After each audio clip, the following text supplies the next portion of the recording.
welcome back to the official YouTube channel of Education Point Coaching Classes. Today we are going to do worksheet number 23 of class 6, which is based on the lesson Fair Play. So there's a fun fact सबसे पहले जिसको हम पढ़ेंगे. Okay, so do you know in a village elderly and wise people are chosen by the local community to settle fights between individuals and villages.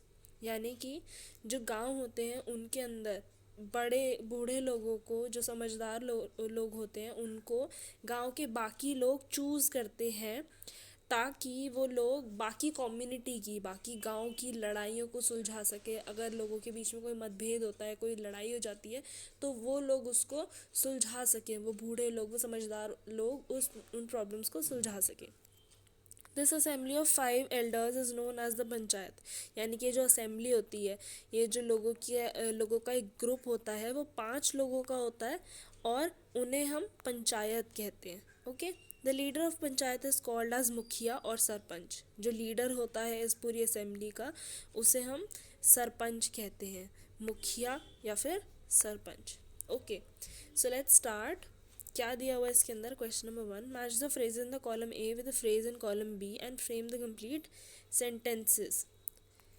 Okay, so column A दिया हुआ है हमें और कॉलम बी दिया हुआ है. हमें इन दोनों को मैच करना है ताकि एक कंप्लीट सेंटेंस बन जाए. सो इसी चैप्टर के ऊपर है ये obviously. So let's see. Okay, Jumman and Algu जो थे वो क्या थे? वो बहुत अच्छे दोस्त थे. So this goes here. Jumman and Algu were good friends. Be, Jumman's old aunt. Jumman की जो ओल्ड आंट थी, उन्होंने क्या किया था? जुम्मन के नाम पर अपनी प्रॉपर्टी ट्रांसफ़र कर दी थी. So this.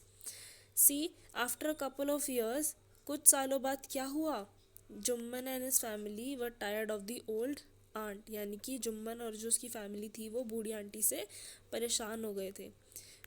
Fourth, Jumman's wife grudged even the little food that the old lady ate every day. यानी कि जो जुम्मन की वाइफ थी, जो उनकी बीवी थी, वो बहुत ज़्यादा परेशान करने लगी थी एक तरीके से आंट को. और जो आंट थोड़ा सा खाना खाया करती थी, वो भी उनको नहीं पसंद था, उसकी वाइफ को नहीं पसंद था कि वो थोड़ा सा भी खाना खा रही है. So fifth, Jumman's aunt swallowed the food with insults for a few months. Jumman की जो आंट थी वो अपना खाना खा लिया करती थी उन इंसल्ट्स के साथ. यानी कि उनको इंसल्ट्स भी मिल रही थी उस घर में. खाने के साथ साथ उनको बहुत कुछ सहना पड़ता था, गंदा बिहेवियर सहना पड़ता था अपनी ही फैमिली का. So this is question number 1 that we have completed. Let's move on. Okay, so the next part of the worksheet is based on this question, जिसके अंदर हमें बताना है कि स्टोरी में इसके बाद क्या हुआ था. ये लाइन हमें दी हुई है, जिसके बाद हमें बताना है कि स्टोरी में क्या हुआ था. तो इस लाइन को पढ़ते हैं. One day she spoke to Jumman. एक दिन उन्होंने जुम्मन से बात की. किन्होंने? शी के बारे में बताया हुआ है, जुम्मन की आंट के बारे में. My son, it is now obvious that I am not wanted in your house. मतलब कि बेटा, मुझे अब लग रहा है, आई मीन इट्स ऑब्वियस, मतलब कि पता चल रहा है कि मैं तुम्हारे घर में और वांटेड नहीं हूँ. कोई भी तुम्हारी फैमिली में नहीं चाहता कि मैं इस घर में रहूँ.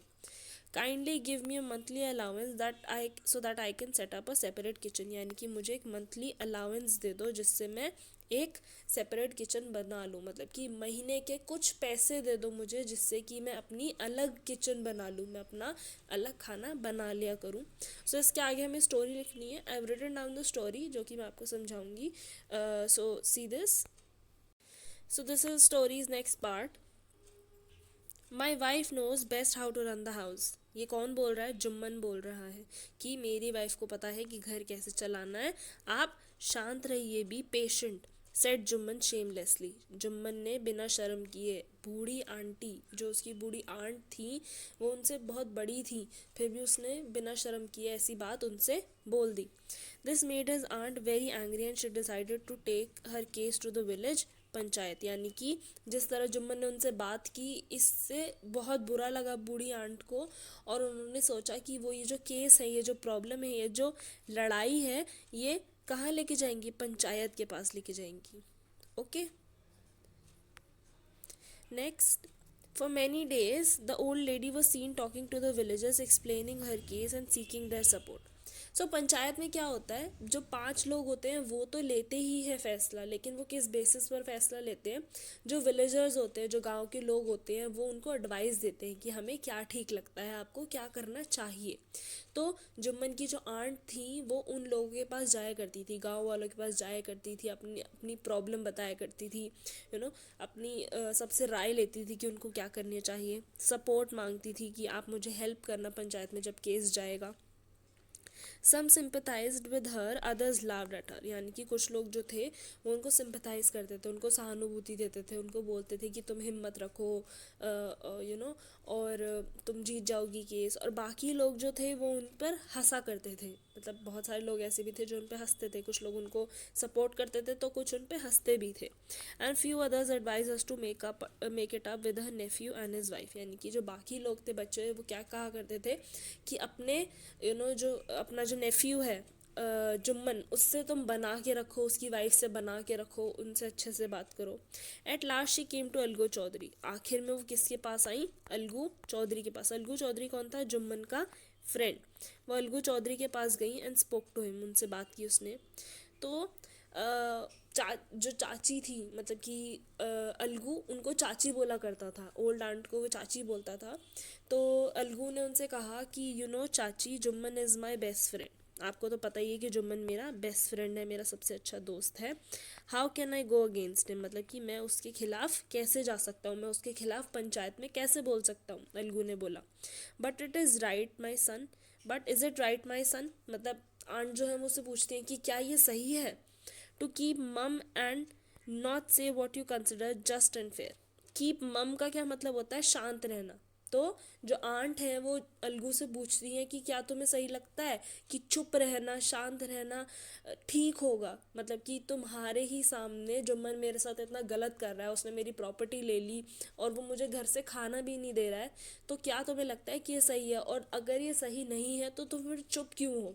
अगर किसी के साथ गलत हो रहा है तो हमें उसके खिलाफ आवाज़ उठानी चाहिए, हमें बोलना चाहिए कि कोई किसी के साथ गलत कर रहा है। तो वो पूछती है कि क्या तुम्हें सही लगता है कि तुम चुप रहोगे, तुम मेरे सपोर्ट में कुछ नहीं बोलोगे। Pleaded the old lady, come to the panchayat and speak the truth. तो जो आंट है वो अलगू से बोलती हैं कि तुम पंचायत में आना और जो भी सच है वो बोलना।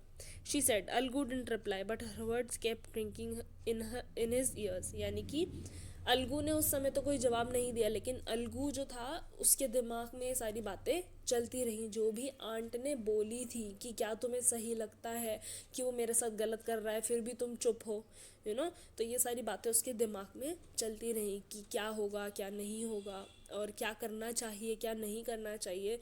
उसके बाद फिर जो केस होता है वो पंचायत के पास जाता है, and the rest is in your book. So this is worksheet number 23 that we have just completed. I hope आप लोगों को समझ आया होगा, I hope मैं समझा पाई होंगी। If you like this video, please like, share and subscribe to the YouTube channel Education Point Coaching Classes. Thank you.